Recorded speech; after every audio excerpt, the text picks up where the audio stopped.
আমি নারায়ণগঞ্জে এখন পর্যন্ত পেশোয়ারি খাবার পাই নাই। তো রিসেন্টলি হচ্ছে ধাবা ওপেন হলো খানপুর হসপিটাল রোডে, আর যেখানে পেশোয়ারি খাবার পাওয়া যায়, সাথে হচ্ছে ইন্ডিয়ান খাবারও পাওয়া যায়।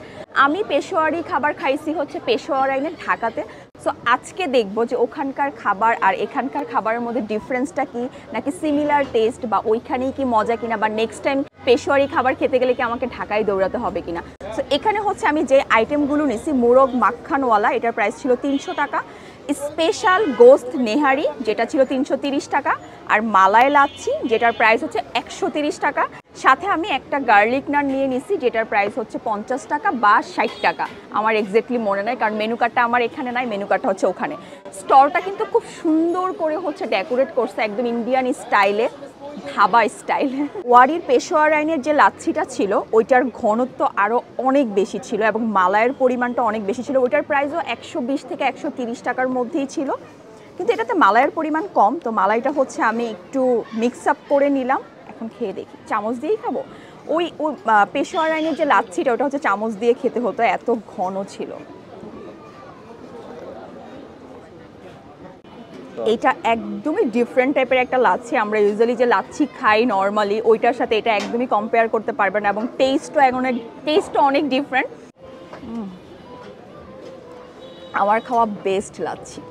মুরগ মাখানওয়ালা জিনিসটা দেখতে এত ইন্টারেস্টিং, একদম বাটারের মধ্যে চিকেন ডুবানো থাকে, চিকেনটা হচ্ছে আলাদা প্রিপেয়ার করে কাবাবের মতো।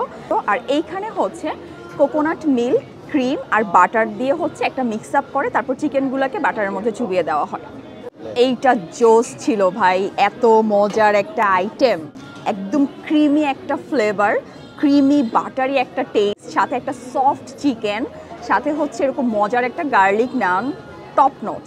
এটাতে হচ্ছে 6 পিস চিকেন থাকবে, আর আমার কাছে 300 টাকার কোয়ান্টিটিটা একটু কম লাগছে। এটা দুজন পার্সনের জন্য এনাফ না, একজনের জন্য ওকে। এইটা হচ্ছে স্পেশাল গোস্ত নেহারি, যেখানে হচ্ছে মগজ থাকবে, নল্লি থাকবে, আর এই পাশে হচ্ছে কুরুলির মাংস থাকবে। প্রথমে আমি মগজটা খাবো, আর উপর দিয়ে খুব সুন্দর করে বেরেস্তা টেরেস্তা দিয়ে গার্নিশিং করে দিছে।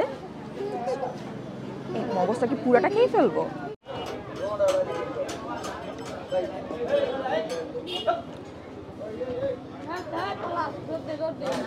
মগজটা অনেক মজা।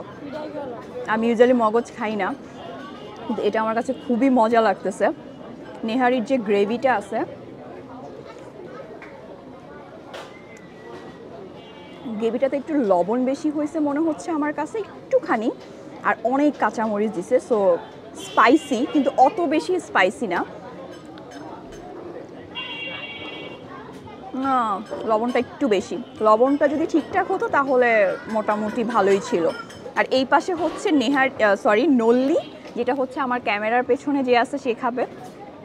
আর এইটা হচ্ছে গরুর কুরুলির মাংস, যেটা অনেক সফট হয়। কুরুলির মাংস থাকবে হচ্ছে 2 পিস। সো এটা হাতে না নিয়ে খাওয়া ছাড়া, এই বেশ সফট তো না, অনেক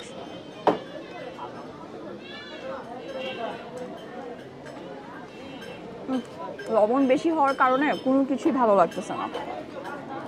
আর মাংসটাও একটু সফটটা একটু কম।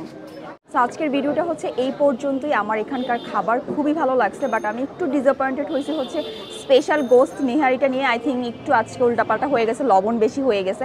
আশা করি নেক্সট টাইম থেকে ঠিক থাকবে।